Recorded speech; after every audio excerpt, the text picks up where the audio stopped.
আজকের রেসিপি চিকেনকে ধুয়ে পরিষ্কার করে নিয়েছি।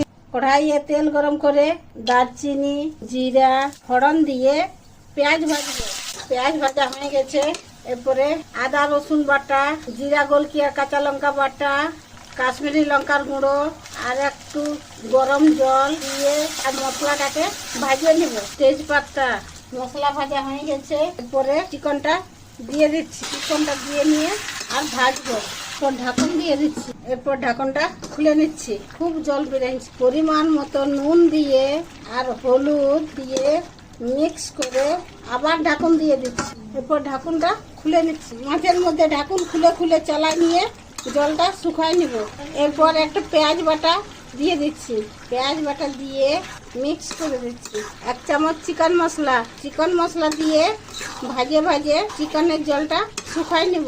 গরম জল দিয়ে ঢাকুন দিয়ে